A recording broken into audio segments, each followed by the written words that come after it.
The Film Basement is filmed in sunny West Hartford, Connecticut, in front of a live studio audience. Welcome to the Filmmaker's Basement, where, at least for me, it feels like we're entering a little bit of a dead week. I'm Brandon.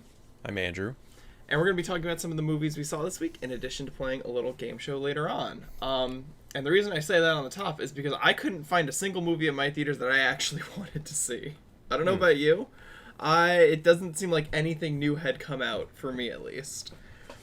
Which was a little annoying, all things considered, because I actually wanted to go to the movies and see something this week. But so instead, I turned to Netflix and something I hadn't seen quite yet, and I'm going to be talking about Stranger Things Season 4, Part 1, which I have... I'll get to it. So, due to the new events in Hawkins and subsequent imminent danger to her friends, Eleven is invited by Dr. Brenner and Owens to a secret facility to help her regain her powers and accepts, while Mike, Will, Jonathan, and Jonathan's friend Argyle try to track Eleven down. Okay, so I did like this season. I did think this was a good season for the show. I do have my gripes, though, with certain elements of this. Particularly splitting this into two parts, which I'm getting a little sick of this trend. I kind of wish people would stop doing this, especially for a show, for a Netflix show. So, this season was 7 episodes, which matches up with the previous season's length. So when I went into this, I was like, okay, cool, this is all going to wrap up in one season. They are actually all that. Season 1, 7 episodes. Season 2 is 8 episodes. They're remarkably short. They just don't feel like that because they're an hour long each. Like, they're very long episodes. And that makes up for it. Maybe Season 3 was a bit longer, but going off the past seasons, it would make sense that this was 7 episodes. So I was like, all right, cool. They're going to wrap it up in 7 episodes. And then, I don't know what's going to happen after that, but go on to Season 5 or whatever. But as I was getting through the episodes, I was like, this does not feel like it's wrapping up. What is going on here? This feels like we're still dealing with stuff.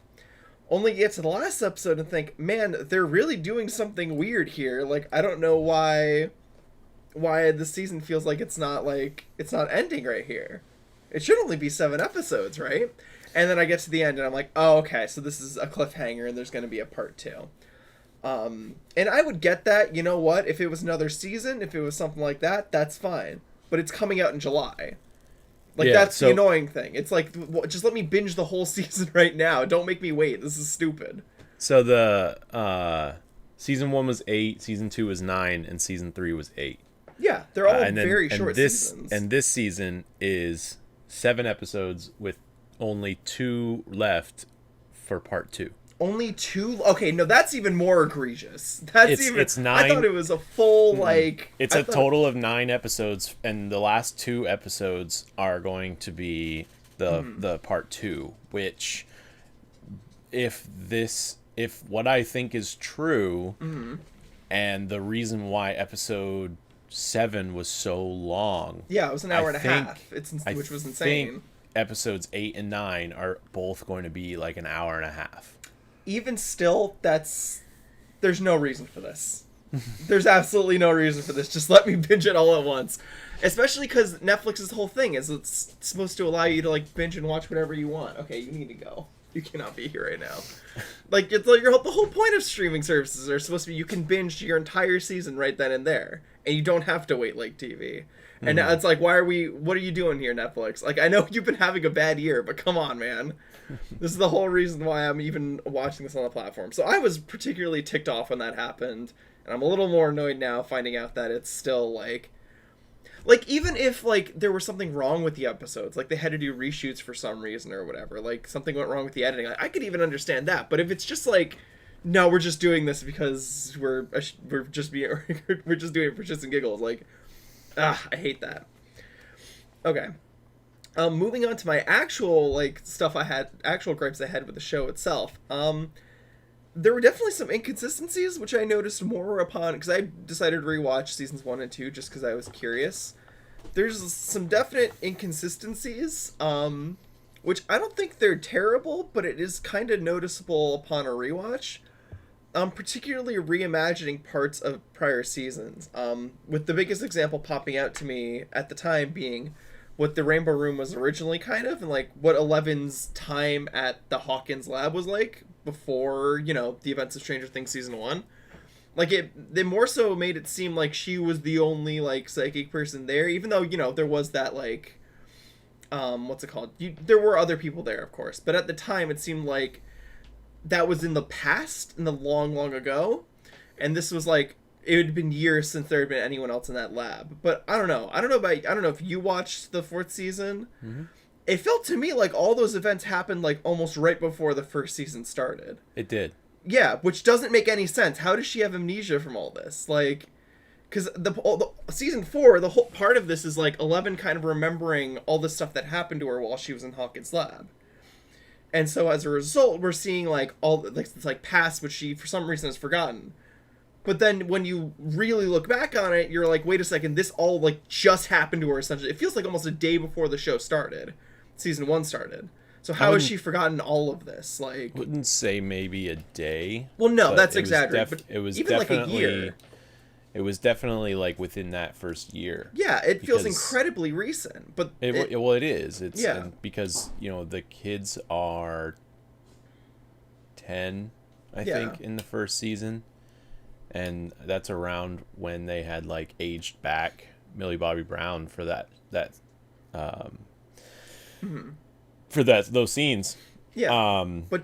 But then we get to like that. How does she forget all of this so quickly? Like, I know trauma can do things to your brain and make you forget more than you think, but that's still very recent in the grand scheme of things for her to just entirely forget all of the other people that were in that lab and like the events of her life and all that stuff.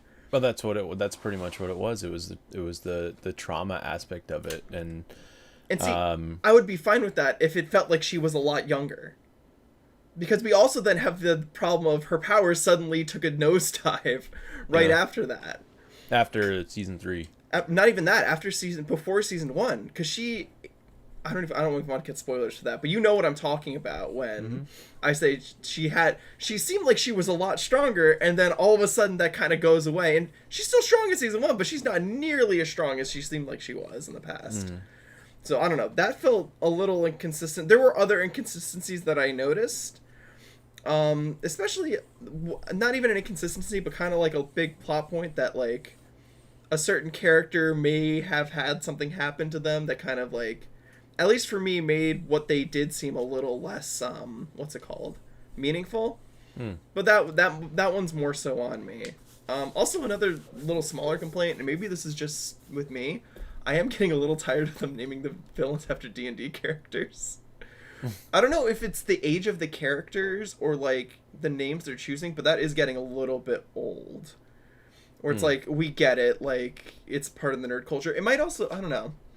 I think that's more of a me thing more than anything else, because it's not like a big problem for the story, but it just feels a little weird when certain characters say like Vecna. I think it's the time period, because like the time period of the 80s was huge with those types of games, those types of like role-playing board games, and D&D was on the rise, and that's pretty much what these characters are. They're nerds. They're not popular kids. They're nerds, and the monsters that are in the Upside Down, they actually do reminisce characters from Dungeons and Dragons, and I'm interested to see if those two things have a correlation with each other, because not trying to give anything away from season 4, but it's, you know, it seems like some of these things may have been created from other things, if you know what I mean. Yeah. So like it could have gotten the idea put into existence, sort of thing. I don't know about that. I think honestly what it feels like to me is that they've just done this a little too much. That might be more so my thing. It's like it feels like it's getting really repetitive, I think, is what is popping up for me. It's like, all right, the new villain's here, what's the D&D name gonna be? How are they gonna do this? Blah blah blah blah blah. Which again probably is more so on me. Besides that, I enjoyed a lot of this season. I kind of like the shift to almost like an 80s slasher vibe, which is what this kind of felt like. I was getting major Freddy Krueger or like Jason vibes with this villain. Which I don't know about you, but that was like a really cool, like, he's this unstoppable force that's like slowly always coming towards you, and there's nothing you can do about it. He's gonna get you regardless. Well, they brought, because that was a comparison that I think they did on purpose, because Definitely. they brought Freddy Krueger into an episode of this season. The actor. Yeah, they might. Oh, did they? I didn't know that. Robert Englund plays Victor Creed. Oh, that's funny. The blind guy in the psych ward. Yeah, it was definitely too on the nose for it to not be intentional, but I liked it. I liked the shift. I think that was a very nice way to approach this. And I also liked the exploration of different sides of the 80s, which, like, I'll get into a little bit of. Particularly something that I've never really seen portrayed on screen, and that's the Satanic Panic. Like, you don't really see that pop up a lot. You don't really see a lot of people actually talk about that, but that was a pretty big thing that happened mid-80s. Which I think they handled really nicely, at least in the small town sense, and seeing kind of like how that kind of started, what were like the influences on that, and how it can kind of affect people, which I thought was really cool. I like the villain besides the name. I thought he had a very interesting backstory, and really cool powers, and also like an interesting way to kind of kill people and get at them. I thought that was very unique. Also, it's a lot darker than prior seasons, which was really cool. Definitely, but which is also nice because the kids are growing up, so I think there's more room to explore darker themes as they kind of age up and all that. I liked how everyone was kind of like off in their own places this season, which they've definitely done in prior seasons, but it felt like more so than that. Like they were really separated from each other, all doing their own things. Which I think made it easier for me to kind of follow everyone, because the cast is getting really big at this point. Like, there's a lot of people to keep track of. So I think separating them out and all having them kind of doing their own things makes it a lot easier to be like, okay, this is this person's storyline, this is this person's storyline, this person's storyline, blah, blah, blah, blah, blah. Which I liked. And yeah, overall, I mean, like I said, I have a couple gripes with, like, inconsistencies and, like, some personal stuff. But besides that, I mean, it's a pretty good season. Like... It's very entertaining television. I hate it, but like I'm looking forward to seeing what they do with the last 2 episodes and how they kind of wrap this up. It's been the best. Well, you say wrap this up. It's not wrapping up the series, because there is a season. There is a season 5. Yes, wrap up the season is what I mean. Which I thought when I was looking at the IMDb list, I was thinking that part 1 and part 2 were going to be season 4, season 5, and they filmed them back to back, and they were going to release them together, and that's what I was thinking. Be the finale. And then I actually looked harder at it, and I was like, oh, okay, well, I guess we're getting a season 5, which is cool, in like 3 years. Well, I think we'll get it a lot sooner, because I think the reason why we didn't get it is because of the pandemic. Like that delayed a lot of shooting. I think we'll get it a lot sooner than the last season. The thing that I thought they were doing it because of this is because the kids are getting so old. Yeah. And it's putting me off when I'm seeing them in a high school setting. Like they're trying to make them look like they're in high school or they're freshmen in high school. And wow,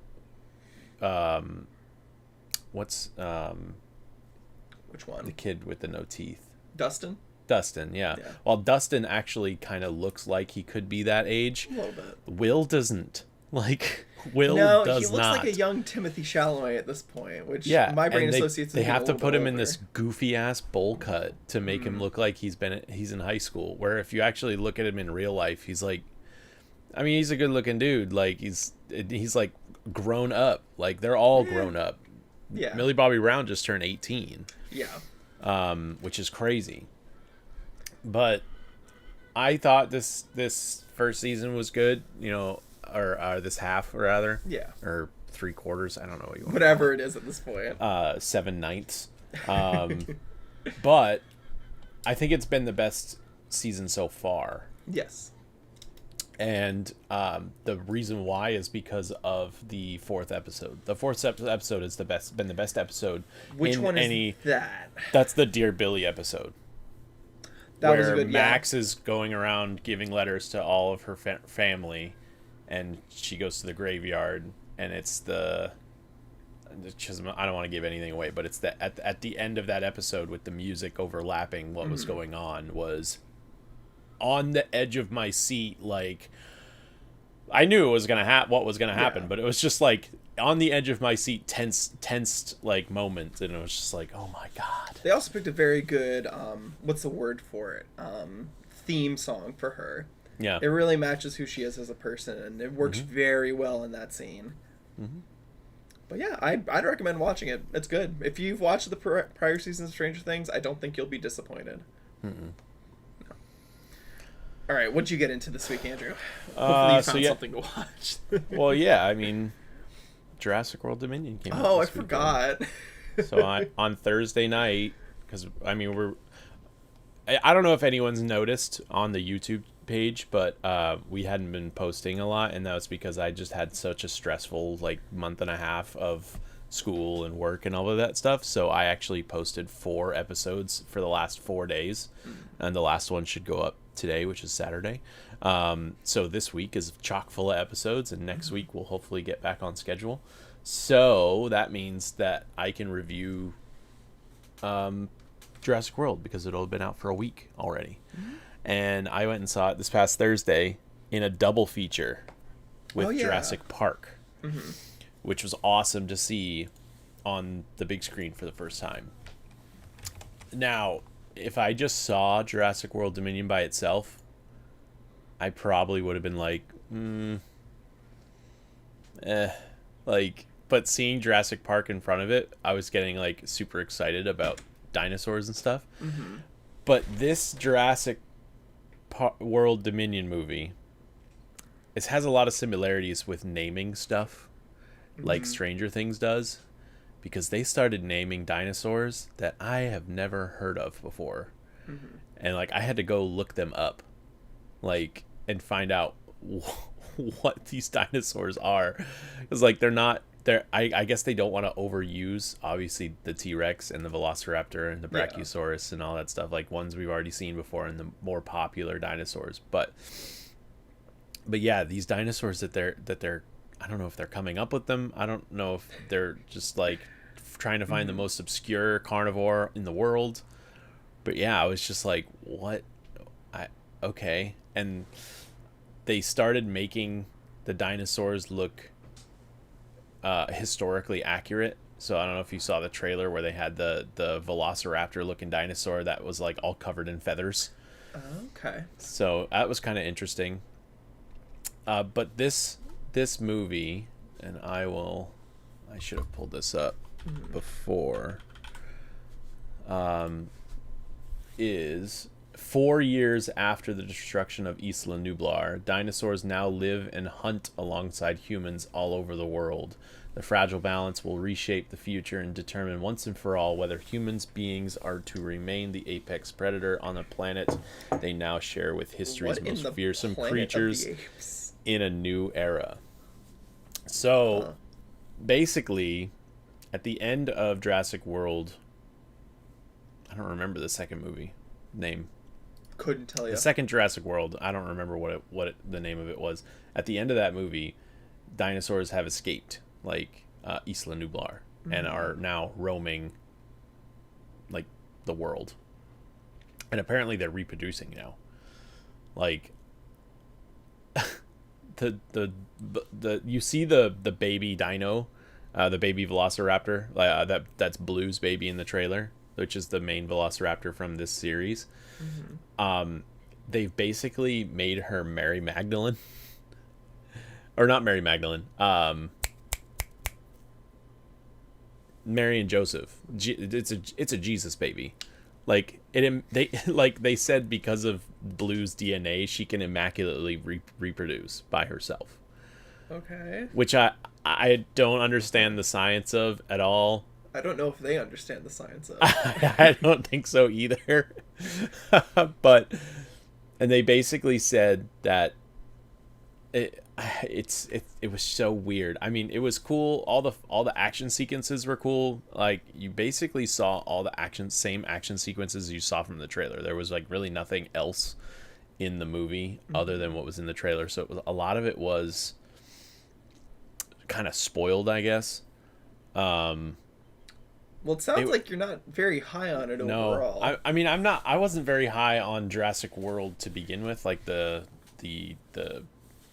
franchise. Jurassic World franchise. Mm-hmm. I love Jurassic Park, and the third Jurassic Park is obviously the worst of the three. Yeah. I would say that this is probably not the worst of the three. I would probably put the second one as the worst of the three. Although I haven't seen it in a really long time. But, you know, I left this movie. I asked my friends that I went with the next day. I was like, did that movie last night seem like all over the place to anyone else? And they were like, yeah. And I was like, all right, cool. It's not just me. Like, they're cutting back between like 3 different like areas of the world that the story is taking place, and then they all merge together at like right at the end. Like all the main characters kind of all group up at the end of the movie, and then it's like an escape from this facility where all the captured dinos are. And it was just I felt like I was sitting there and I was like, I was enjoying it. Like I was like, oh cool, dinos.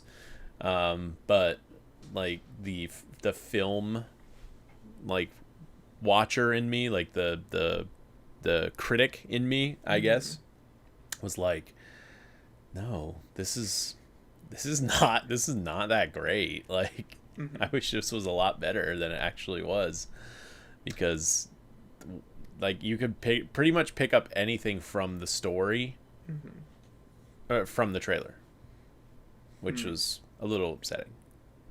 But you know, it feels like, I don't know. Personally, I'm not really sure there ever really should have been a sequel to Jurassic Park. I think the movie it stands alone. It stands on its own pretty well. Like you don't really need anything else after that movie's done.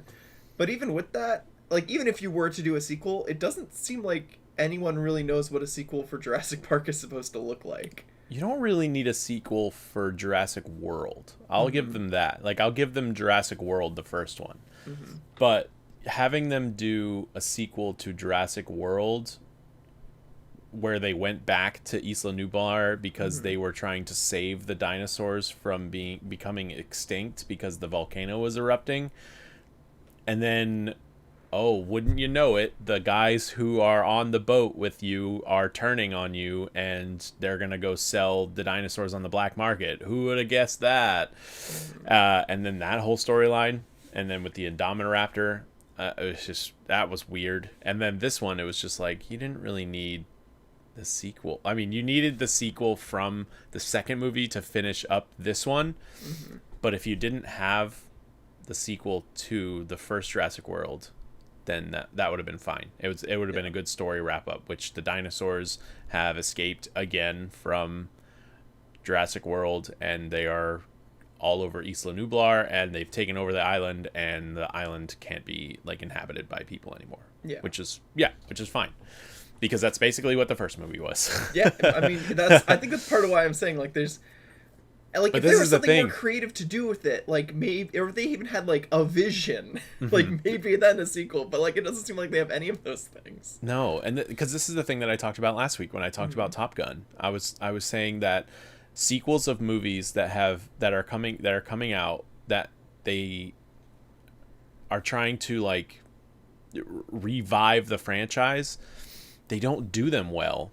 It's the same thing with Jurassic Park, Jurassic World, where it's basically the same movie as the original Jurassic World or Jurassic Park that they made in 2015.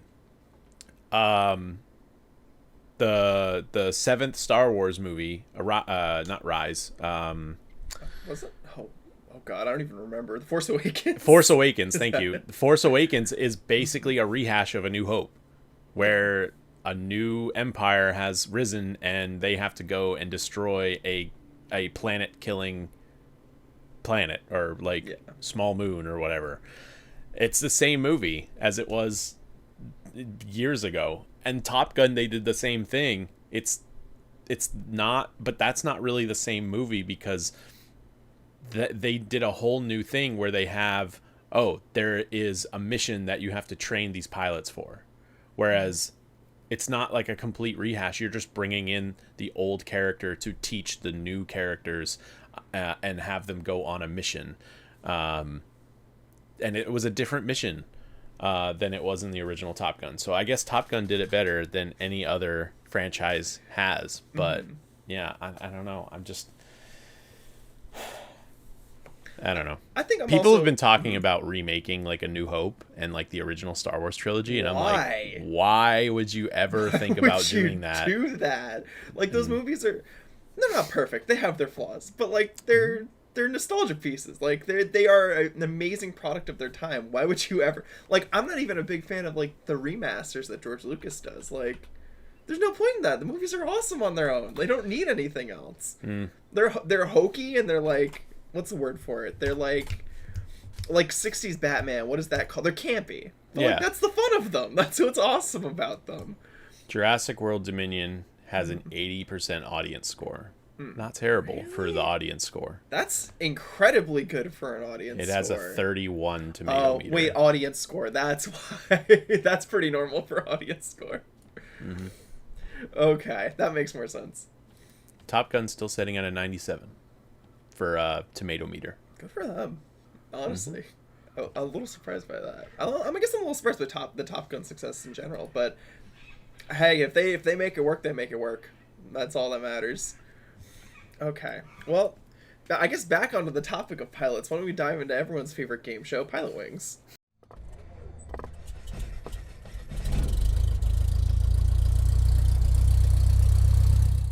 Okay, so.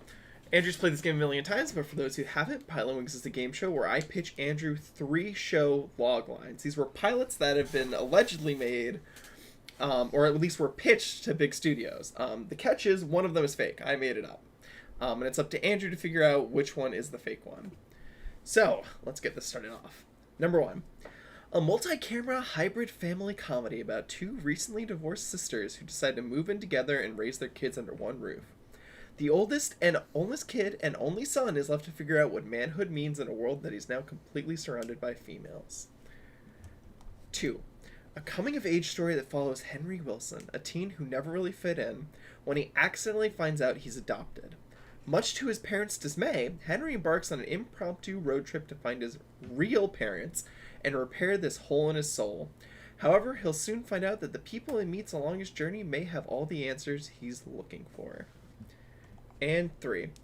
Loosely based on Aaron Foster's life, this comedy revolves around Andy, a single 30-something who refuses to settle down, and her playboy dad. Andy's world is turned upside down when she discovers her dad has fallen in love with her best friend. Okay, Andrew. Out of those 3, which one do you think is the fake one? So, just looking at them, like, the multi-camera hybrid family comedy, that's been done a bunch. So I'm thinking that might be a real one just because they've done a bunch of those. And then the last one sounds like way too ridiculous to not be real. Mainly because, like, I don't know, it's just that second one really doesn't, like, it doesn't really, like, fit. Like, it just really stood out as one that was like So I'm gonna go that one. 2. Number 2 2 is not real. We locking that in? Yeah. Yeah, well, 2's not the real one. Yeah. That one didn't seem right. You know what I've discovered upon doing this show a lot? There are 10 million cop shows that come out in a year. How the heck do I, like, why? Like, there's so many for no reason. Yeah, man. I actually originally had like 3 cop shows here when I was doing this. I was like, I can't do, I'm gonna save this for another time because there's just way too many cop shows. And they're all the same show, which is wild. So yeah, this was called Man of the House. It got passed over. Didn't ever get made. Wasn't that a movie? Maybe it was. It maybe got turned into a movie. It's possible. With Tommy Lee Jones? When he was a Texas Ranger, like having to protect a bunch of Texas Longhorn cheerleaders. No, I think that's something else. I think that was called Man of the House. Maybe that's what it turned into. I don't know. And then the last one's called Daddy Issues, and I couldn't find what happened to this show, because it seems like it got a pilot, but I can't find it anywhere. It's like IMDb has something listed there. So it seems like something was made, but I don't know where it went. So Yeah. Yeah. That one just doesn't exist as far as Man of the House. A Texas Ranger must protect a group of cheerleaders who've witnessed a murder. And it's Tommy Lee Jones. I don't know why I know that. All right, well, that's Pilot Wings for this week. Hopefully I stump Andrew better next week and do a much more challenging one. So let's quickly talk about some of the movies that are coming out. I have one that I'm really excited about. I'm looking forward to Lightyear. Yeah, let's go. I forgot one, that's coming out this week. It looks very cool, and I'm very excited for this. I mean, it just looks like it reminds me a lot of the like Buzz Lightyear TV show, the cartoon. I don't know if you remember that, but I watched that a bunch as a kid. I love that. So this has similar energy. I'm excited to see it. I think it'll be really cool. I do expect that cat to get on my nerves though from the trailer. That seems like it's going to get very annoying very quickly. Let's see. Besides that, I mean, I don't have anything this week. No, I was gonna, because I knew you were gonna do Lightyear. I was gonna do Stranger Things this week. Well, maybe you have to took find it something from for me. next week. I know I stole it from you. Because you've never really done any of the like TV shows. I was just like I couldn't find anything to watch this week. There was nothing, which is also something I'll comment about. June has felt very weird. There hasn't been like a ton that I'm interested in seeing.